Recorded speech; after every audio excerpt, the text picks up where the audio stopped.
O meu nome é Luís Baião, ok? Sou um miúdo de Sintra, nasci na zona de Sintra, adoro ter nascido onde nasci, adoro a minha infância, tenho 51 anos neste momento e trabalho com viagens já há muitos anos, mas antes disso fui informático, fui futebolista, vendia na Feira da Ladra, foi a minha primeira escola, aos 10, 11 anos, era uma viagem autêntica na Feira da Ladra que eu fazia, aí de manhãzinha cedo, vender as coisas que as minhas tias tinham para vender, por isso logo aí eu já estava em viagem, porque na Feira da Ladra tínhamos muitas nacionalidades, tínhamos muitas vivências, eu era muito novo, se calhar para muita gente aos 10 anos, 11 anos vender na feira, para quem tem 50 da minha geração, acha que era um bocado de estado de loucura eu ir para lá fazer vendas às 5 da manhã, mas não posso dizer que era muito novo, porque os meus pais, que têm 80, eles vieram aos 10 anos para servir em Lisboa. A minha mãe é do Caramu, por isso eu sou filho de uma senhora das Beiras, da Beira Alta, e depois também sou filho de um alentejano que vem de Bauezão, Beja, e como tal, eles vieram ambos aos 10 anos, já estavam a trabalhar, então para eles também, para mim, não era normal vir à feira. Então o meu nome, como eu vos disse, Luís Baião, Baião vem da parte do alentejano, e eu adoro viajar, organizo viagens pelo mundo, e o meu testemunho hoje que eu venho aqui falar um bocadinho é falar um tema que eu já vinha há muitos anos, que são temas que também me fascinavam e depois acabou por acontecer comigo. Ou seja, eu tive, em determinada altura da minha vida, tive o dito, como se diz, uma morte e voltei, ok? Se quisermos falar assim, são temas que muitas das vezes, falados há alguns anos, era uma coisa bastante difícil de serem faladas, embora haja milhares e milhares de testemunhos pelo mundo todo, em que nós podemos dizer que há coisas que são muito parecidas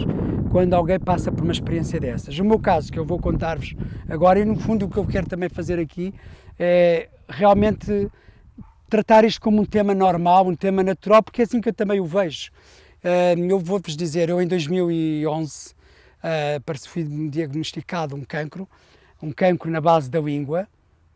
Estava eu em Portugal, ok, na altura, e quando em determinada altura eu decido ir ao Brasil para fazer exames, para ver o que é que eu tinha de um caroço que eu tinha aqui, na altura, e eu fui ao Brasil e logo ali, na altura, detectaram-me que eu tinha um cancro de nível 4. Eu fiquei, tipo, o que é que se passa aqui? Um cancro de nível 4, um jovem saudável, a viajar pelo mundo todo, fazia países como Índia, Bali, Marrocos, Peru, Nepal, Patagónia, Japão, ou seja, para mim aquilo era uma coisa muito, muito fora da caixa, alguém estar-me a diagnosticar naquele momento um cancro, embora eu já tivesse há 2 meses com um caroço aqui no pescoço que tentávamos perceber, que eram os glândulos inflamados, tentar perceber o que é que seria isto. Foi no Brasil, no hospital, o Sírio-Libanês, um dos hospitais de referência em São Paulo, que me diagnosticaram através de um dentista. Ele disse que eu tinha um cancro na base da língua, ok? E quando ele me diz aquilo, ele diz assim, um cancro na base da língua e já está bastante avançado. Na altura falou com o cirurgião e o cirurgião disse que eu era muito novo para ser degolado, para tirar através da cirurgia, então mandou-me falar com um oncologista, de maneira a que eu pudesse recorrer primeiro a tratamentos oncológicos e depois, caso fosse necessário, eu ia para a cirurgia. Ok, eu fui ouvir várias pessoas, na altura, isto foi tudo em 24 horas, e cheguei logo rapidamente, eu também sou uma pessoa muito rápida, decidi que era ali que eu tinha confiança, porque quando fui ao oncologista ele disse-me, cara, eu não perdi ninguém nos últimos 2 anos, com o tipo de tratamento que estou a fazer e não é agora que eu vou perder. Mas isto implica nós fazermos um tratamento bastante agressivo, em que passava por quimioterapia, passava por radioterapia, mas antes de tudo isso ele disse, vais fazer, primeiro pôr um catéter para poder receber todos esses tratamentos, principalmente da quimioterapia. Ok, e então foi uma segunda-feira que houve esta conversa e na quarta-feira foi marcada a operação para pôr um catéter interno. Aqui deste meu lado esquerdo eu sinto muito bem, porque me lembro de andar com o catéter aqui, pois eu já vos conto porquê que eu não tirei logo o catéter interno, quando fui colocar este catéter interno, foi uma coisa bastante, que era uma coisa muito fácil. Eu perguntei, mas isso um catéter interno para quê? Para receber toda a medicação, é uma coisa muito fácil, é uma operação fácil. Ok, então quarta-feira lá estava eu em ambiente hospitalar para pôr esse catéter. Uma coisa que demora normalmente meia hora a ser colocada, vou para a sala para o bloco operatório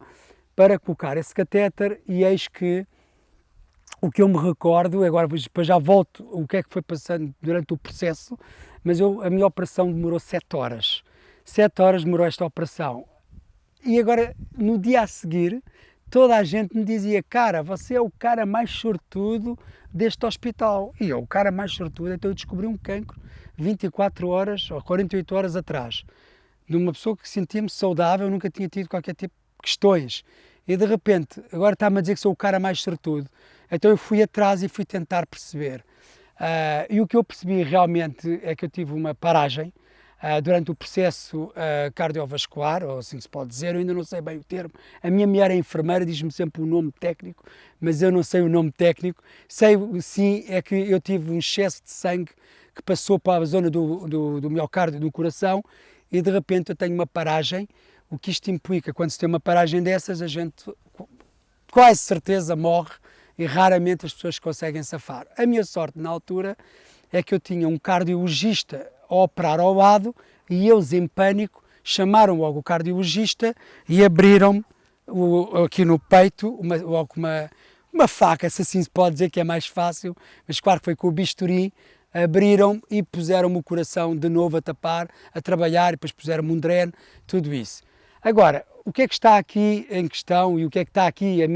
o meu testemunho e que eu gostaria de passar? É que eu neste processo todo, eu lembro-me, o que é que eu me lembro na altura logo? Eu lembro-me na altura, porque depois agora tem sido vindo revelado várias coisas que eu me vou relembrando ao longo do tempo. E então, na altura o que eu me lembro é de ouvir só um cara, como eles dizem, um cara a dizer, cara, não se apague. E voltavam-me a meter, eu acho que é aquelas coisas para a gente voltar a viver, e cara, não se apague. E aí havia aqueles flashes. Mas aí foi já o estado de consciência que eu estava a voltar de alguma coisa. Então aí eu estava consciente. Agora, até aí eu tive as 7 horas num processo bastante desafiante entre o cara não se apague, mas eu não sei ali se foi ao final de 1 hora, se foi ao final de um quarto de hora, se foi ao final de 3, se foi ao final de 6. Eu sei que ao final de algumas horas é que eu voltei outra vez a ter lucidez, que estava no dito, não sei, eu já chamo recover, ou como é que se chama aquilo, que era para ver se ficava tudo bem, mas agora o processo até chegar àquelas 6 ou 7 horas ou 5 horas de consciência é que está a sua piada. Eu digo piada porquê? Porque eu vejo isso não como um drama, eu vejo isso como algo que até me dá alguma paz. E dá-me alguma paz porquê? Porque durante o processo em que à partida, eu parti para o outro lado, em que me apaguei e depois voltaram a recuperar. Nesse processo, eu lembro-me de ser uma coisa muito tranquila, em que eu podia ter feito uma escolha, e eu lembro perfeitamente de estar num ambiente muito calmo, num ambiente muito claro, não vou dizer que era branco, como muitos testemunhos dizem, mas sim um ambiente muito claro, muito tranquilo, muito suave, muito em paz, em que eu me sentia, em que eu havia uma escolha. Eu podia ter ido e estava bem, por isso eu digo hoje em dia, quem parte já está bem, porque a partida depois já é outro estado que a gente entra. Depois quem fica, com quem parte, é que pode muitas vezes ter o sofrimento da falta dessa pessoa. No meu caso, a paz que me deu é que quando eu parti, ou quando eu senti que estive do outro lado, ou quando eu senti aqueles momentos de paz, de tranquilidade, embora a minha vida já seja uma vida também de paz e tranquilidade, e já senti muitos momentos dessa paz, e de uma maneira geral eu sinto-me assim. Mas quando estava ali naquele momento não é nenhum inferno, não é nenhum problema. É como se dentro de nós atingisse algo de que o meu caminho está-se bem, e há uma escolha que é o efeito, que é, eu lembro-me de ter aqui passado um tempo em que tive essa consciência, em que eu decido voltar. Eu digo assim, ok, eu estou bem aqui, mas eu tenho muita coisa para fazer ainda e apetece-me voltar. apetece-me voltar, e nesse estado em que me apetece voltar, nesse estado em que eu estou, não havia qualquer tipo de sofrimento, eu não fazia ideia o que é que se estava a passar, sei simplesmente que estava tudo normal, como se estivéssemos num sonho em que nós não temos dor, nós não temos, não pensamos no carro, na mãe, no cão, no gato, estamos ali só connosco, é só nós, eu não me lembro, vou voltar porque tenho lá a minha mãe, tenho lá a minha mulher, tenho lá os meus amigos, eu não me lembro nada disso, eu lembro-me de estar a querer voltar e dizer eu quero voltar, o porquê não tenho uma razão aparente que tinha que voltar porque ainda tinha lá a minha mulher e ela ainda precisava de mim. Isso não me aconteceu. Voltei por minha iniciativa, porque me apetecia realmente voltar e foi um caminho de escolha. Mas se eu também tivesse partido, também esse caminho era um caminho muito tranquilo. Aquilo foi mesmo uma escolha, não sei se foi uma escolha, se me fizeram perguntas, eu sei que dei respostas. E dentro dessas respostas, quando eu dei, a única altura em que eu tenho o tal estado de consciência foi quando eu comecei a tomar consciência do voltar a este mundo mais terreno. E aí foi quando eu comecei a ouvir, cara, não se apague, e depois apagava-me, cara, não se apague, e depois apagava-me e voltava. E há uma altura que eu fico mesmo outra vez nesta parte mais terrestre, se assim se pode dizer, e então sinto realmente que aí sim começam-me a aparecer, dói-me qualquer coisa aqui no meio do peito,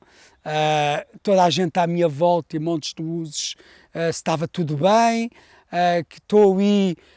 e estou naquele, sem saber bem o que é que estava a acontecer, mas começo a sentir que estou no meu corpo, começo a sentir algumas dores, e eles começam, têm dores, e então ouço a palavra tem dores, eu não conseguia ainda comunicar, e sinto que eles depois deram-me alguma coisa eventualmente para dores, depois mais tarde vim a perceber o que é que eles foram fazendo tudo, porque eu tive essa mesma curiosidade, o que é que eles fizeram fazer tudo como por exemplo, eles disseram, fecharam-me, não é, porque eu tinha sido aberto, fui cozido, depois estava tudo ok, iam várias vezes já ter comigo, quando eu já estava, porque eu estava meio alucinado, como se eu estivesse meio drogado, porque ainda tinha ali um bocadinho de anestesia, mas eu não tinha consciência de nada, e nem nessa altura eu não me lembrava bem o que é que se tinha passado, porque depois já estava mais preocupado com a parte terrena, ou seja, naquele momento quando estou ali deitado na marquesa, se me tenho dores, se está tudo bem, eu estou já numa parte mais terrestre a ouvir o que é que as pessoas me estão a dizer e não tanto a pensar, e não tinha sequer digerido o que é que seja, a pensar, olha, eu estive lá do outro lado, olha que giro, olha que nada disso, nem pouco mais ou menos. O que aconteceu foi, depois de ali mandaram-me para o quarto, já depois de estar ali umas horas, mandaram-me para o quarto e aí aparece todas as pessoas que entravam no quarto, dos enfermeiros, diziam assim, cara, você é o cara mais sortudo deste hospital, cara, você é o cara mais sortudo deste hospital. E quando eu comecei a integrar também a dor, porque estava a ser medicado, quando eu comecei a sentir aquela parte de estar na cama, aí sim tomei consciência mais porque é que eu até tinha sido operado, nem tinha, o que é que estava a acontecer, fui pôr um catéter, só aí é que me lembrei depois também já no quarto, que tinha de pôr um catéter, que eu já nem me lembrava nesse processo, aí comecei a ver o meu estado de consciência e tudo começa a vir, então, quem eu sou, o que é que eu faço, porque é que estava ali, e foram todas as pessoas que foram falando comigo, é que começaram a entrar num estado de trazer-me mais para a terra. E quando eu venho mais para a terra, depois começo-me a lembrar também o que é que se tinha passado. E é aí que eu começo a perceber, como se tivesse estado quase num sonho, se calhar, na altura, eu sonhei isto, e depois comecei a perceber que não foi um sonho, que foi tudo materialização no momento, mas eu estava fora de mim. Inclusive eu vi-me fora do meu corpo também, eu depois olhei e revi-me, eu estava fora, estava tudo à volta com perguntas, mas tudo muito escuro e luzes, mas eu estava ali tranquilo, e o que eu me lembro sempre é que era todo um ambiente muito a paz. Se me perguntarem, há pessoas que dizem que conversaram com outras pessoas durante esse processo, no meu caso eu não tive uma conversa com outras pessoas, eu não me lembro. Pode vir a ser revelado, porque eu tenho de repente aparecem-me revelações que eu até fico surpreendido. Isto ao longo dos anos tem sido muito interessante e tem sido muito engraçado, porque vêm algumas revelações que eu na altura não tomei consciência nem o pós, uns dias, ou meses, ou anos. Então é todo um processo ainda de caminho. O que eu posso dizer é que depois desse processo, uma das coisas que para mim tornou-se fácil, já era uma coisa que eu lidava naturalmente, ok? Devido ao facto de viajar muito, cheguei a ir a algumas festas velórias, não é? A gente ia dançar, íamos beber uns copos, de homenagem ao morto, que para nós, na nossa cultura portuguesa, principalmente, ou católica, a gente vai chorar os mortos, ali vai dançar os mortos. Por isso, para mim, a morte sempre foi uma coisa, eu já fazia isso muito naturalmente, mas o pós essa questão, ainda mais natural ficou, ou seja, o que eu comecei a ter mais consciência é, eu não tenho medo da morte, eu tenho medo é do sofrimento que possa me dar até chegar à morte. E esse sofrimento é uma escolha muitas vezes nossa, porque muito desse sofrimento pode vir a nível emocional ou psicológico, o físico, eu digo que é o sofrimento físico, que me pode preocupar. O emocional, normalmente eu tenho controlado, e então controlo como? Nós não somos só seres que andamos aqui e há um dia que a gente vai partir e por aí e está tudo bem na mesma, só estamos aqui numa passagem, então toda esta calma, toda esta paz atingiu-me e é muito fácil, eu hoje quando falo com outras pessoas que também já tiveram essa mesma experiência, há aqui coisas que são muito parecidas e muito idênticas, é a paz que se assola, muitos viram como se estivesse sentado nas nuvens, como se estivesse sentado com anjinhos, outros tiveram conversas, no meu caso a minha conversa foi muito comigo, se calhar eu não me lembro de quem me possa ter perguntado, mas era eu a afirmar coisas e a falar, não me lembro das perguntas que me fizeram, só me lembro das perguntas que me fizeram quando eu estava já a entrar num estado de consciência mais terreno, cara, não se apaga. E aí tomei consciência, alguém me está a chamar para eu voltar a qualquer coisa. Mas esta experiência, eu estou aqui também a partilhá-la e faço naturalmente, são temas às vezes complexos, as pessoas depois não sabem lidar com elas e mesmo quem nunca passou por este tipo de experiências, muitas das vezes vê estes temas como temas quase de bruxaria, como temas do oculto. Eu não acho nada oculto, eu acho isto tudo muito natural. Como vocês ouviram no início da entrevista, eu fui jogador de futebol, mais terreno que isso acho que não existe, desde o jogador de futebol ao miúdo que era de informático, ok? Toda a minha parte tecnológica, toda a minha parte racional sempre esteve muito presente, mas também depois existe também um outro lado que eu fui trabalhando e desenvolvendo, mas eu ainda preciso muito desta parte muito terrena, desta parte muito de explicações, e eu não preciso de provas científicas, eu preciso sim é de conversar com pessoas e ouvir o que elas têm para dizer e olhar nos olhos e perceber que elas muitas vezes estão a fazer os relatos muito naturalmente, muito do fundo, e quando se sentem à vontade alguém que está